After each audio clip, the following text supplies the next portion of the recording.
Hello, and welcome to the She Is podcast, the place where it is about keeping it real. I am the founder, the creator of More Than Existing, and I am an everyday woman who is finding her way through this world.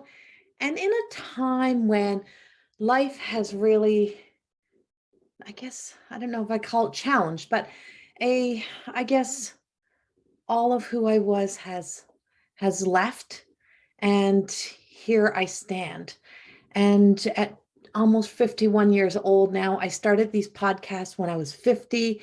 And the intention when I first started recording these podcasts was truly that of stepping into my 50s. And I just thought turning 50, I was going to go through this great time. It was going to be this, I mean, all of my, um, all of my post I was making was she is more than existing. She's going to live her life. She's going to do this and she's going to do that. And then 50 hit and life went downward. If I could just like, it's just like I just felt this, like this something just like fell down. I just felt myself like falling down, crashing, burning.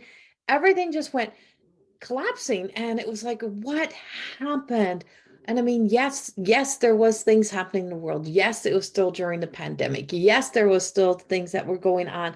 Yes, the business had been drastically affected by everything else, but I wasn't the only person.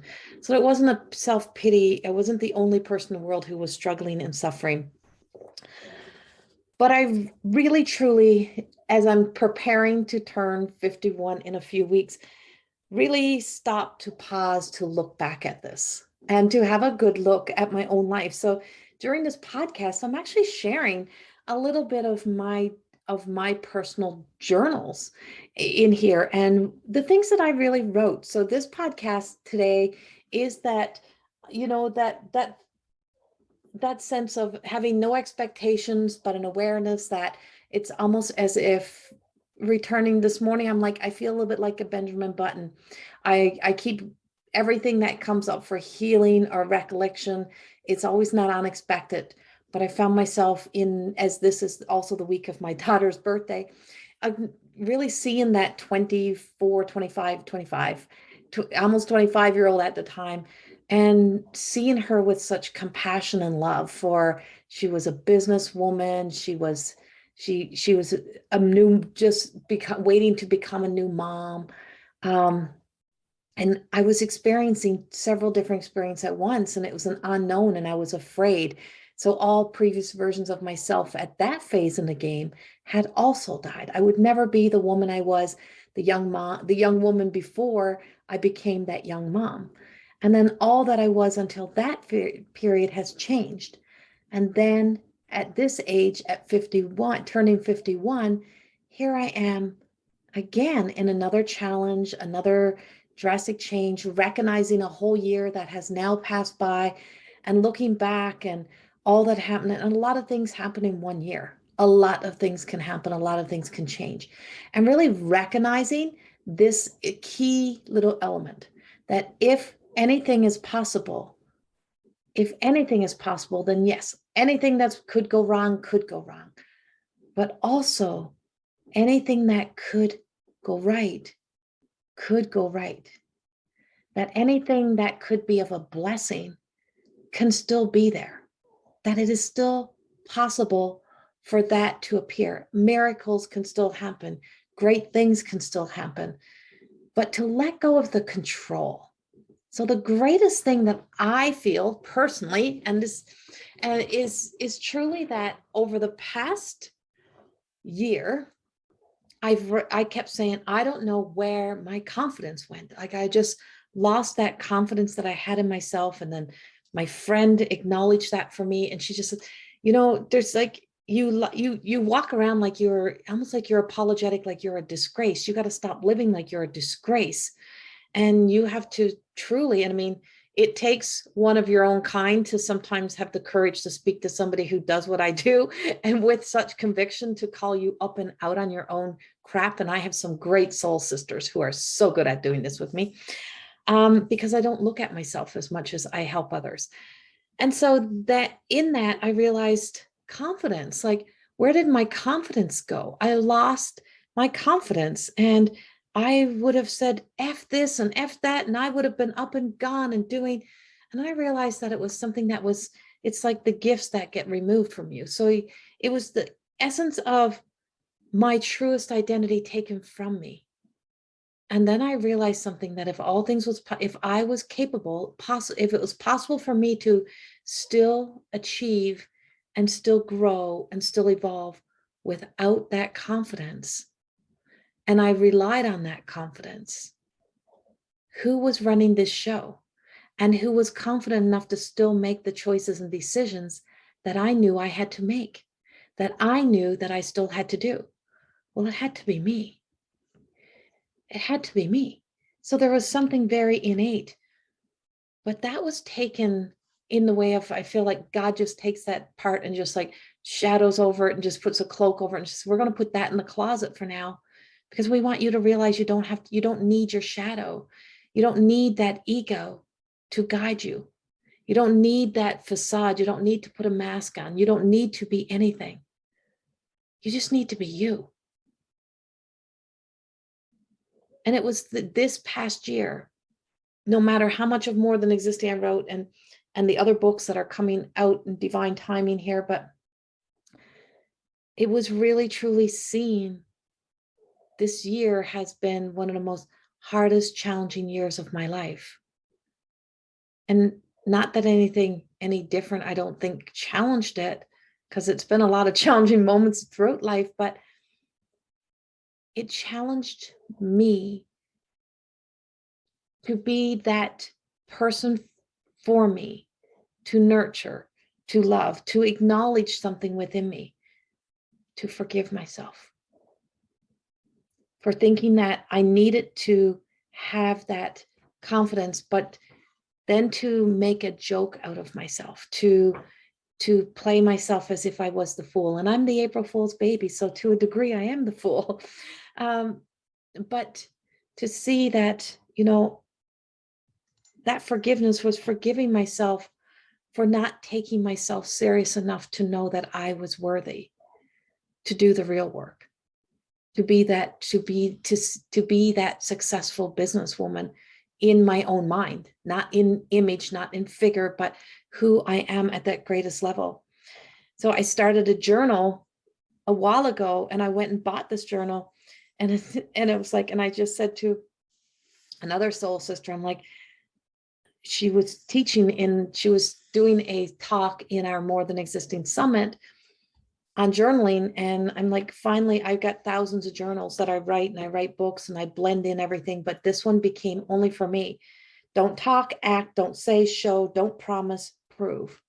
Wasn't making myself any more promises, any more goals, any more commitments. I was done doing all of that.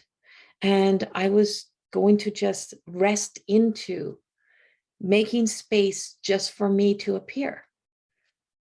And I share these stories in my podcast as a way for others to just be able to listen to somebody else's stories, hear my voice become your voice, blend into you, hear my name, my version of my stories become your version of your stories, of where you have experienced this within your life. So a new day. So this, I wrote in the very beginning of this, a new day, a new me. To me is the old me. I am unsure how to be. Like the gold in the hair, to remove gold, and God is an impossible task.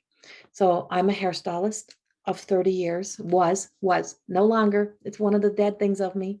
One of the things that I didn't realize was that 30 years within that career allowed me to be so distracted and so busy creating and being creative, that it really truly allowed me to feel as if I was living a healed life until I couldn't do it anymore. And that's when I realized how big and deep it really truly was, a distraction that kept me going, but also kept me distracted from myself. And so gold is the hardest molecule to remove from hair in hair coloring. It is the smallest molecule, is the deepest in, And that's why it's the hardest. You never really remove it. And when you do, you destroy the integrity of the hair. Well, that's the same thing with us. Trying to remove that essence of our light within us truly takes away that integrity. When we live as if we are in the dark, we live as if we are that sad, we live as that, we break down the integrity and we sell ourselves short. We make choices and decisions that are not truly the healthiest of choices and decisions for us. And even when it appears to be of good intent, and it appears to be like we're doing all great, like, oh, I'm always there for my family, I'm always there for everyone else, I'm always there for people. Well, that then falls, of course, into some of that martyr complex. But it's also the sense of those distractions or the follow through on the first sense of that emotion. So when I started out as that mom, and that really came up for me when I started out on the journey into the old life going, the new life coming in, and I became that young mom, then I wasn't just responsible and accountable for me. I was responsible and accountable for somebody else. And I stepped into the role to be a single mom by choice pretty early in. She was just a few months old. Well, that led me into a lot of guilty parenting. And then also living with shame. And this was in the 90s. So I still had carried through that I had something to prove to the world, that I was going to prove the world that I wasn't, the stories that people would tell of what they thought single mothers were. And I realized that then when I became a grandmother and I was 50, and then I was 49 at the time, then becoming 50. And now that I'm about to become a grandmother again, I'm realizing I really truly had come to that place of realizing that level of guilty parenting and living ashamed, like as if I still had something to make up for. And so it's just like the golden in the hair, that godness, that godliness, that greatness within me has always been so weak. And this past year has really truly put me into an unknown to find that within myself. It was the beginning of a quest again, as I'm finding my way into me. Of the beginning of this quest of my life was beauty from the inside out. I spent a lifetime looking in the mirror, hoping others would see the beauty in them. I have then spent the rest of my career helping others find that beauty, within their lives through chaos, through grief, and still to be on the other side of it, and knowing that we don't get to erase that, but there's a possibility, just like the possibilities. If there's a possibility to be sad, there's a possibility to be happy. If there's a possibility for things to go wrong, there's a possibility for things to go right. So I've been encouraging and inspiring others to be that. But I would paint the beauty and create the beauty and live with that, and live with the possibilities that, there's possibilities for everyone else, and I'd be the greatest cheerleader. But I don't think I was really ever painting my most beautiful life, because I have this ability to see truth, even when people are telling me their stories, and I can see beyond that because I can see the spirit within and yell in their arms away and say, they're lying, that's not true. And they're lying to themselves. They're not intentionally lying. So I could feel and sense, and I know the essence of when I'm living in any area of my life that is unauthentic, or somebody is telling me a not true, a lie that is not true, but they don't know it's even a lie. So I'm always in relationship with that shadowy selves. So finding that sense of knowing that within myself, that I accepted that in a lot of areas of my life. I accepted, even though, so I would go against my own intuition, and I would say, okay, and I would accept it, even though I know things to be different, even though I know, because I'm neglecting to allow my gifts to work for me. I'm neglecting because of guilt to call out areas where I should, or to say no when other people say, just let me, and I'm like, no, I know no, my body knows no, and I say yes. And that takes away, that breaks down the integrity, because you're not trusting the godliness within, the greatness within, the intuition, the truth within that is speaking truth.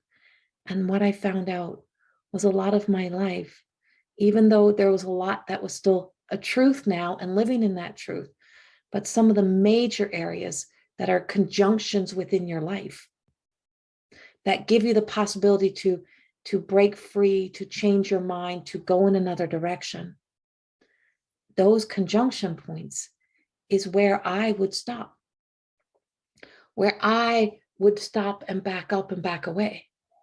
And I, just like a train and that crossroads, I would turn the track so that others could go free, feel free, or keep living in their stories.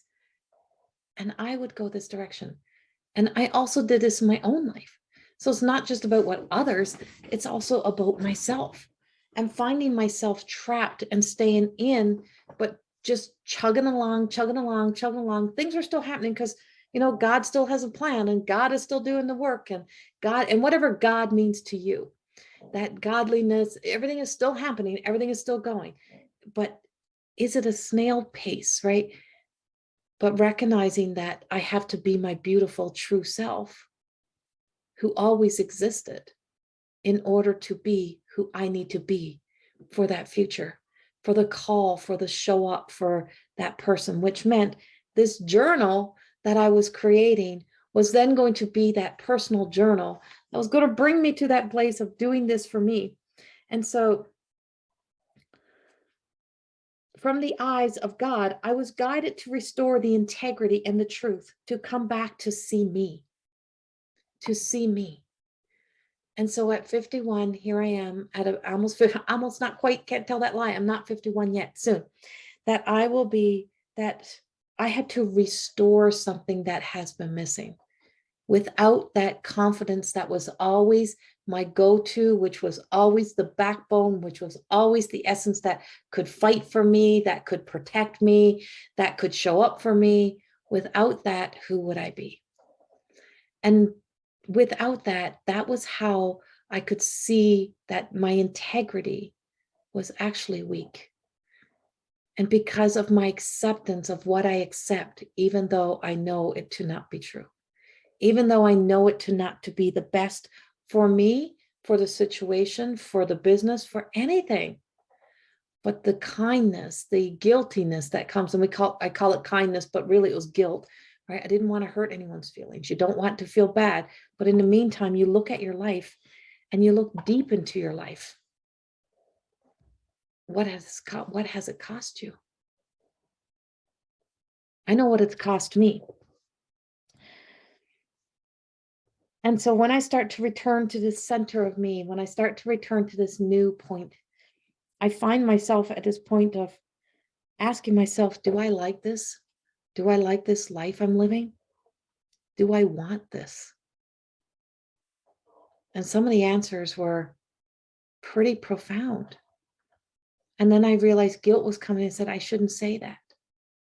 I shouldn't say that. I should just, I should just say, yes, I'm happy, but I'm not happy. And I haven't been happy. But why am I not happy? And no worldliness outside of you can bring you happiness and joy. Nothing. It's because I was seeking and searching to gain something back, like gain my confidence back, gain back my strength, gain back these parts of me. But what is innate of me, innate within me, has never left. That's how deep our untrue self really is. That we actually, even because we're doing well, we start to believe, well, that's my truth, because it chugs us along. It gets us moving on the track. But there's a simplicity that I found, a gentleness that I found in acknowledging and taking this one little journal and making this one little journal an obligation, a dedication to me, that I do not write anything that's not for me, of me in here. Anything that's of my other work, my books, my writing, my teachings are all go in different journals. Yes, there's a lot of them. But this is me. And this book that we are, this book and every chapter from this point on is me, is mine. And there's such a care in caring and nurturing for that.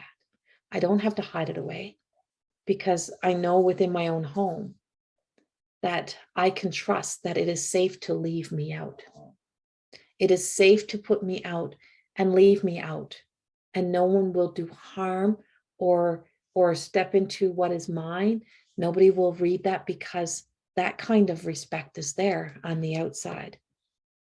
And I'm learning to respect myself the same way, because there is a possibility that I get to live an absolutely beautiful life.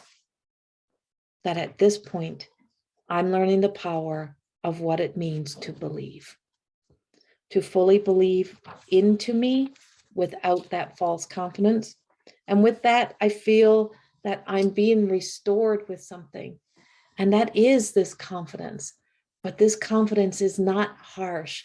It is not big. It is not huge. It is like a whisper. It is soft. It is gentle. It has a smile within it. There's a knowing within it that I really, truly am healing in this part of the journey in such a gentle way, such a personal way, and knowing that I'm being met with challenges. And right now I'm in the process of having to unexpectedly move again. I just moved to one town and I'm now going to move to a whole new town again. And I'm going back out of a new house in a perfectly laid out subdivision. And I'm going back into an older home, not fenced, so my dogs don't have their fence, not taking all the safety route, not playing it safe, but trusting. And so I asked myself this question in the very beginning of this journal: who do I need to be to not to be addicted to guilt? Suffering was the big thing that appeared when that sense of all of me started to unfold. That even the workaholic, even the one that felt like she had to still stand up and be present, all of that still had a tinge of suffering because I could still feel the hurt in my body. I wasn't surrendering into the hurt. I wasn't asking the hurt what it needed. I wasn't asking the body pain what it needed me to do. So the first thing that I had to become this year was I had to become available. This journal was about becoming available. I became available to me. A new concept, and not to find and to recognize when I would feel guilty of being available. I had to be available to stay in the light that I so lovingly gave and shared to everyone, and that I gave myself glimpses and pieces of. But there was a confidence there that was in the way. So I had to become available. First, I feel available coming to the surface. Am I someone who is available? Can God reach me in the call, or am I too busy in the shadows? I am answering that. I am answering the call. I can and will not be in the shadows. Those in the shadow can rise up to speak with me. They can cross that bridge, including the old versions of myself. No longer gaslighting with guilt or shame. I am no longer gaslighting myself. God, the story and behavior run deep in my blood, into my blood. I cannot do this alone. Please, God, clear it out of my blood and my soul. I am done feeding the guilt. I am hungry for love and attention. I need to be the person of love and not needing attention. Food is not my enemy. This is still not my story. And this is stories that are in my head, because in there I can hide. I've rejected the beautiful gift of so many aspects of myself as I have been hungry to be free of guilt. And I have not been available for the attention that the light and the love has been trying to provide to me. I am now available. It is possible that even when we feel as if we have been fully invested in ourselves, that we have still been invested in the shadows. Because that shadow self has so much confidence. It has done so much to get me to where it needed to be. And I'm now working in honoring, loving, forgiving.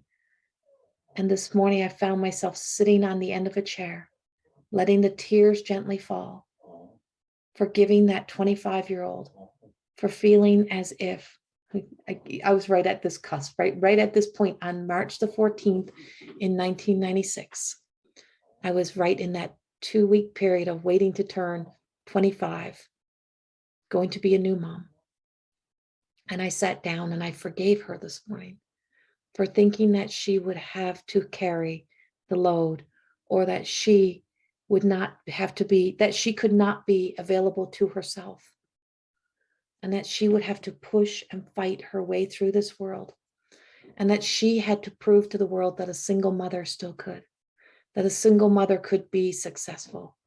A single mother is successful by just being there, by just doing the best that she can to be there for her children, by just doing her best.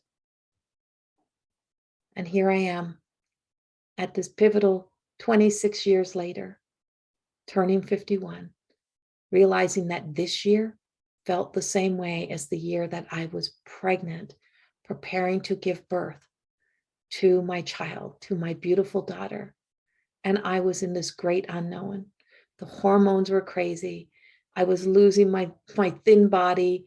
My friends changed. I had a business that I was unsure of how it was going to work by me taking time off. And I didn't take the time off. I took 7 days off to give birth to my daughter and to return. And so I carried guilt on that end, guilt on that end, and I was grieving. So I was in that state of the unknown. Here I am today, 2 weeks before my birthday, ready to give birth to another new life, ready to move to another home, ready to become something else. And there's a possibility that I could move and shift back into an old way of being, an old life. And there's a possibility that I could become totally new to me, and that my world become beautiful. And I just remember someone said that what was said to me was that your daughter will take your beauty, you will sacrifice it all for her. And I did it with love, of course. And I wouldn't have changed it for the world. And now I'm about to give birth to my life without guilt, available and ready to step into a life where I don't know what's to come. But all I know is that I've made space for me. And I have chapters in my book now that are mine to create, that are blank. And I'm going to do that with such love. And I shared this today because I am sure there is many of you out there who are in the same space, the same place that I am in, with a different story, maybe at a different, place in your life, a different challenges in your life, or a awakening within your life. But you may be carrying that same guilt. You may be looking at the negative end of possibilities. You may be looking at the fear. You may be looking into the shadows. You may not even know that you have not been your true self. But I hope today that this inspires you to get yourself, your own book, your own journal, and make space for you in your heart and in your life, to forgive yourself for all the time from way back of when you took on the role to become something. And so that push, that fight that I had to get the world to believe in me, when all I had to do was believe in myself, and to restore the integrity, the strength, the worth within me, and that I do not have to accept I do not have to accept those lies, even the ones that I tell myself, that I am free. So in my journal, there's a page right in kind of the middle of the book. I believe in me. I emotionally and spiritually, I believe in me. I am emotionally and spiritually well without limits, expectations. I am free of the thoughts of others. I am a holy being. I am whole. I am enough. I am my best friend. I am my business partner. I am my protector. I am love. I am beauty. I am brilliant. I am the universe. I am I. I. I and I are the same. I am the one. I am the one I have been waiting to see. I am no longer the shadows. I am the God, the Jesus, the Mother Mary that I believed in. I do not need to save the best of me for the future. I am my future. I am my business. I am my life. I am available.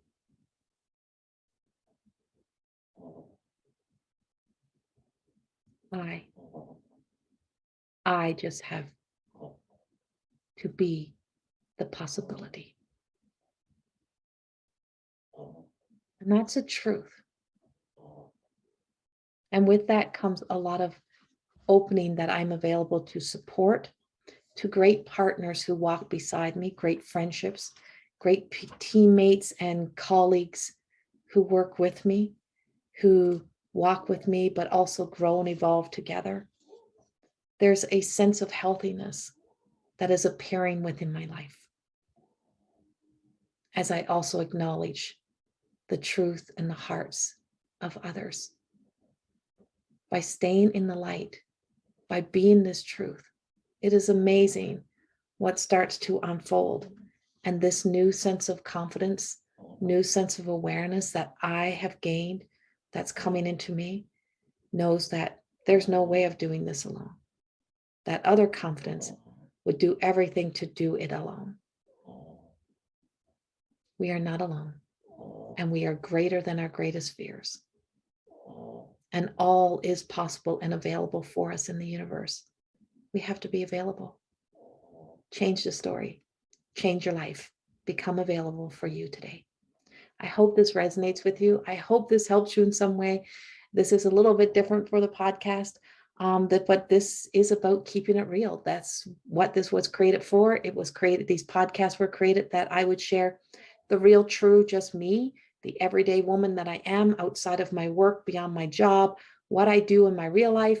And this is exactly who I am. And this is exactly what I do.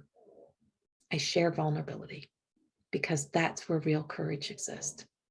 I have confidence enough to know that my bravery is in vulnerability.